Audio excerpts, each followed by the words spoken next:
নমস্কার, বড়দের প্রণাম, ছোটদের ভালোবাসা জানিয়ে আজকে নতুন একটা ব্লগ শেয়ার করছি। তোমাদের সবাইকে স্বাগত সুজাতার সংসারে। আশা করি তোমরা অনেক অনেক ভালো আছো, আমিও ভালো আছি। আজ এই ভিডিওটা হচ্ছে শুক্রবারের, কিন্তু সকালবেলা বাচ্চাদের স্কুল আছে বা ছেলের পরীক্ষা আছে, তাই খুব সকাল সকাল ঘুম থেকে উঠেছি। তাও কটা বাজে, 6টার আগে। তাই মেয়ের পড়ার টেবিলটা একটু গুছিয়ে দিলাম, বইয়ের টেবিলটা। ওর বইগুলো এখানেই থাকে, ছেলেরগুলো ঘরে থাকে। যাই হোক, গুছিয়ে টুছিয়ে এবার বাসি ঘরটা ঝেড়ে নিই।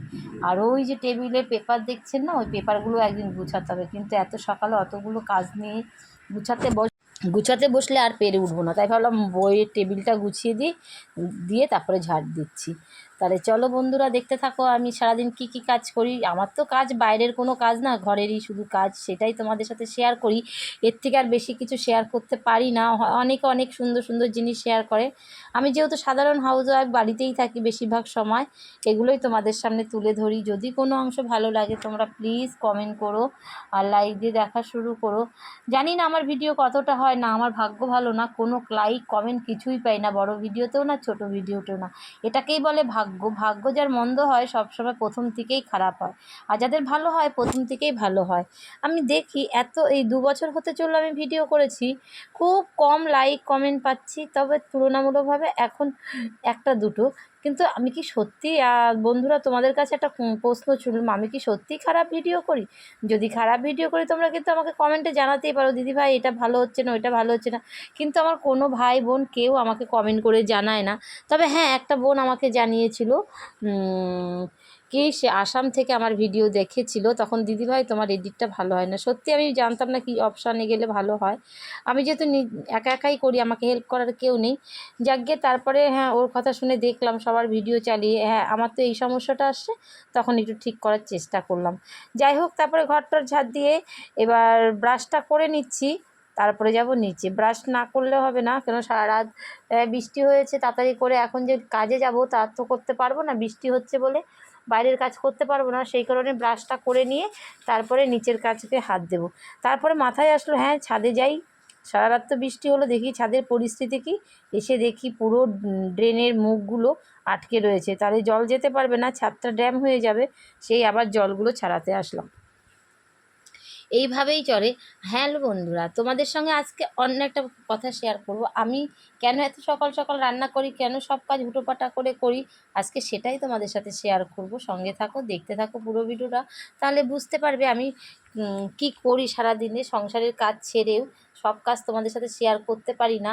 হ্যাঁ, এটাই হচ্ছে ব্যাপার। সবসময় তো ক্যামেরাম্যান থাকে না আমাদের, হ্যাঁ নিজেরটা নিজেকেই করতে হয়, সেই জন্য শেয়ার করতে পারি না।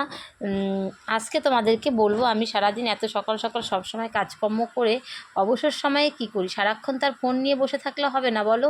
আমরা মধ্যবিত্ত পরিবার, আমাদের যদি কিছু হয়, কিছু 2-5 টাকা হাতে আসে, সেটাই আমাদের অনেক। যাই হোক, তারপরে এই যে রান্নাঘরে চলে এলাম, ওই যে দেখলে তো কতগুলো বোতল, জলের বালতি, এটা ওটা নিয়ে প্রত্যেক দিন সকালবেলা আমাকে রান্নাঘরে নামতে হয়। এদিকে যে লাউটা কিনেছিলাম কালকের ভিডিওতে তোমরা দেখেছিলে, ওই লাউটা ছিল বড্ড কচি। কি ভালো লাউটা, যখন রান্না করেছিলাম একদম গলে মোমের মতন হয়ে গেছিলো। যদিও কচি, সঙ্গে সঙ্গে কেটেছিলাম, অনেকটা জল উঠেছিল। যাই হোক, তারপরে লাউটা কেটে নিলাম, তরকারিটা তো কাটতেই হবে, কোনো সবজি কাটা ছিল না। আর এখন যা সবজির দাম, খুব বুঝে বুঝে চলতে হয়। এদিকে সবজি কাটা হয়ে গেল, এদিকে চাটাও করে নিলাম, শ্বশুরমশাইকে চা দেবো। তারপরে হচ্ছে আমি তো এখন খাবো না, অনেকটা ঠান্ডা হওয়ার পরে খাবো। আমি মোটেই গরম কিছু খেতে পারি না, এটা আমার অভ্যাসে পরিণত হয়ে গেছে। যাই হোক, এই হচ্ছে ব্যাপার। এবার চা বিস্কুট শ্বশুরমশাইকে দিয়ে এসে তারপরে এই যে হাঁড়িতে ভাত বসিয়ে দিলাম। গ্যাসেই ভাত হবে, যেহেতু কাঠে রান্না করতে পারছি না, আমার উনুনটায় চালা নেই। অনেক কাঠ আছে শুকনো, কিন্তু উনুনে চালা নেই বলে ওপরে, সেই জন্য আমি কাঠে ভাত করতে পারি না, গ্যাসেই করব, কিচ্ছু করার নেই। এদিকে এই যে লাউটা কেটেছিলাম, লাউ তরকারিটা বসিয়ে দিলাম। কি করে করবো বলো তো? আজকে না প্রত্যেকদিন জিরে দিই, আজকে কালো জিরে দিয়ে করে দেখি। এদিকে ভাতও হয়ে গেছে, ভাত উপর দেবো।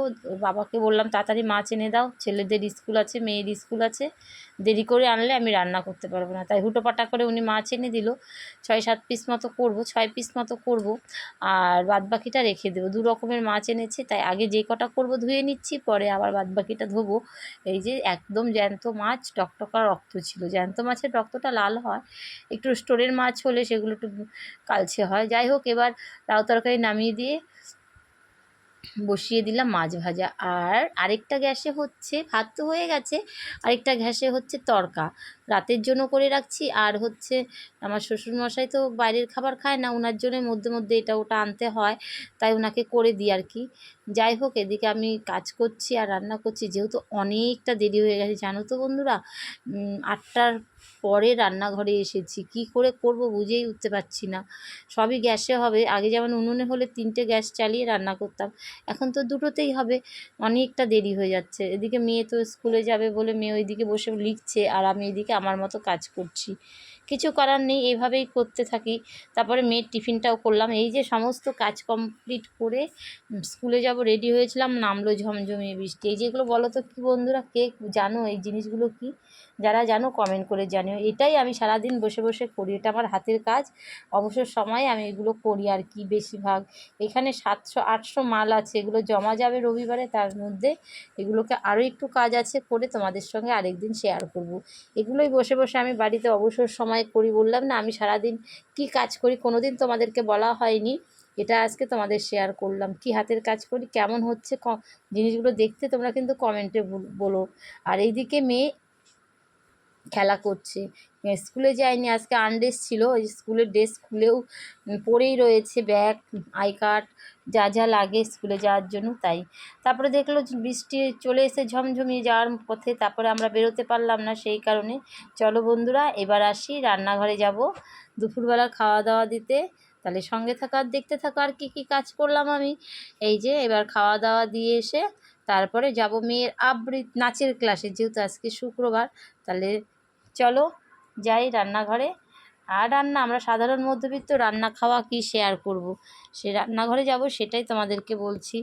এই যে চলে এসেছি, খাওয়া দাওয়া কমপ্লিট করে বাসনগুলো মাজছি। আর বৃষ্টি নেমেছে, ঝিরিঝিরি বৃষ্টি পড়েই চলেছে, ওই বৃষ্টির মধ্যেই বাসন মাজছি, যেহেতু আমি গাটা ধুয়ে নেব বাসন টাসন মেজে, সেই জন্য। আর অল্প বৃষ্টি পড়ছে, তার ঘরে ঢুকলাম না, একটা চাতাল আছে সামনের দিকে, একটু এগিয়ে আসলে, তাহলে জলের বালতিটা আবার টানতে হবে, তাই জল থাকতে থাকতে সমস্ত বাসনগুলো মেজে নিচ্ছি, তারপরে হচ্ছে অন্য কাজ। এভাবেই চলে প্রত্যেক দিন। খাওয়া দাওয়া তো কমপ্লিট, খাওয়া দাওয়া একদম সাদামাটা করেছিলাম, আজকে সময় পাইনি, দেরি হয়ে গেছিলো। আগের দিনে মুসুরির ডাল ছিল, লাউ তরকারি, মাছের ঝোল, তড়কা, এগুলোই করেছিলাম। আর মাংস তো থাকে। এদিকে মেয়ে আর মেয়ের বন্ধু এর কাছ থেকে ফিরে এসে ওরা দুজনা খেলা করতে করতে যাচ্ছে, কিছুতেই আমাদের কথা শুনছে না। এই রাস্তাটা বেশি যানজট আর কি, সবসময় গাড়ি ঘোড়া অত্যাধিক যায়। বলছি আমার হাত ধর, ও কেউ কারো হাত ধরবে না, ওরা নিজেদের মতন করে চলছে। এই যে দুই বান্ধবী, দেখেছেন কি করে ওরা, ওরা নাম একসঙ্গে নাচ শেখে, তাই বাড়ি ফিরে যাওয়ার সময় আর ওই জোর মা যাচ্ছে আর আমি ক্যামেরা করছি।